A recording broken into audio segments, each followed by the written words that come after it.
بسم اللہ الرحمن الرحیم۔ آج کا ہمارا ٹاپک ہے جنرل ضیاء الحق کا دور حکومت۔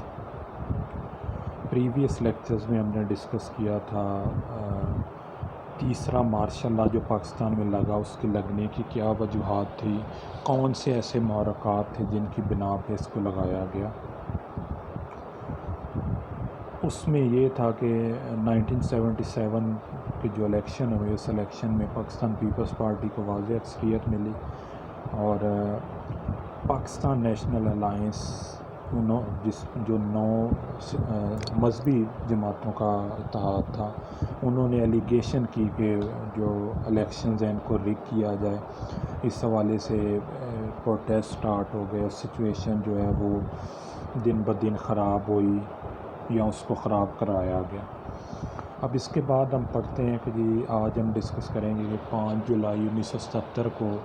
مارشل لا تیسرا پاکستان میں لگ گیا اور جنرل ضیاء الحق صاحب کا دور حکومت جو ہے وہ شروع ہو گیا۔ تو جنرل صاحب اور اس ٹائم کے جو پرائم منسٹر تھے بھٹو صاحب، ان کے بڑے اچھے تعلقات پہلے رہے اور 1976 میں بھٹو صاحب ہی وہ شخصیت ہے جنہوں نے ضیاء الحق صاحب کو chief of army staff appoint کیا، اور اس کے بعد ان کا جو آپس میں ریلیشنز تھا وہ بڑا اس کو اب سمودھ اور اچھا کہیں گے۔ لیکن حالات میں تبدیلی آئی اور ہم دیکھتے ہیں کہ 5 جولائی 1977 کو پاکستان میں تیسرا مارشل لا لگا دیا گیا اور اس کے بعد اختیارات جو ہیں وہ اس ٹائم کے جو آرمی چیف ہے اس کے ہاتھ میں آ گئے، اور انہوں نے سب سے پہلے جو پرامس کیا پبلک کے ساتھ وہ میں آپ کے ساتھ شیئر کر دیتا ہوں کہ اقتدار کے تیسرے دن اسلام آباد سیکریٹریٹ میں جنرل صاحب نے ایک پریس کانفرنس کی۔ اس پریس کانفرنس سے خطاب کرتے جو ان کے الفاظ ہیں وہ میں آپ سے شیئر کر رہا ہوں۔ میں صرف 90 دن کے لیے اقتدار میں آیا ہوں۔ جب ایک صحافی نے کہا کہ آپ سے پہلے سربراہ تو اس زمن میں وعدہ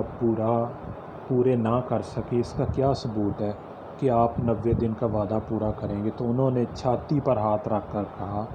میں جو کچھ کہہ رہا ہوں وہ ایک مسلمان سپاہی کا قول ہے۔ آج میرے اقتدار کا تیسرا دن ہے، اس کا مطلب یہ ہے کہ اب میرا اقتدار کے صرف 88 دن باقی ہیں۔ 89 ڈیز بعد مجھے پوچھنا، نوٹ کر کے رکھو۔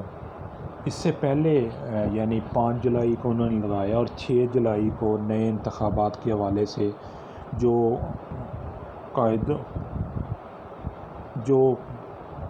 ضوابط تھے ان کے حوالے سے انہوں نے کہا کہ ان کو تیار کیا جائے، اور ساتھ یہ ہے کہ جو 73 کا آئین ہے اس کو منسوخ نہیں کیا گیا، اور اسی کے تحت اٹ واز ڈیسائیڈڈ کہ اکتوبر میں انتخابات اسی آئین کے تحت ہوں گے، اور 14 اگست کے بعد جو ہے محدود جو سیاسی سرگرمی ہیں ان میں بھی فلیکسیبلٹی کر دی گئی۔ اب یہی اگست وہ مہینہ ہے جس میں پاکستان پیپلز پارٹی نے جو عام انتخابات میں ان میں شمولیت کا اناؤنس کر دیا، اور اس کے بعد جو پاکستان قومی اتحاد کی جماعتیں تھیں انہوں نے بھی کہا کہ جی ٹھیک ہے ہم الیکشن کے لیے تیار ہیں، اور الیکشن کی جو ڈیٹس تھی وہ میں آپ کو پہلے ہی بتا چکا ہوں۔ لیکن ہم دیکھتے ہیں کہ آنے والے دنوں میں ان الیکشن کو ٹائم پہ کروایا نہیں گیا، اور جس وعدے کا میں نے ابھی آپ کے ساتھ ذکر کیا جو جنرل صاحب نے کیا تھا اس کو انہوں نے پورا نہیں کیا، اور اناؤنس کر دیا گیا اکتوبر کے قریب کے سپٹمبر میں کہ جی انتخابات جو ہیں ان کو حالات کو مد نظر رکھتے ہوئے ملتوی کر دیا گیا، اور اس کے بعد ہم دیکھتے ہیں کہ پاکستان میں جو جنرل الیکشنز ہیں وہ 1985 میں ہوئے اور وہ بھی نان پارٹی بیسز ہوئے۔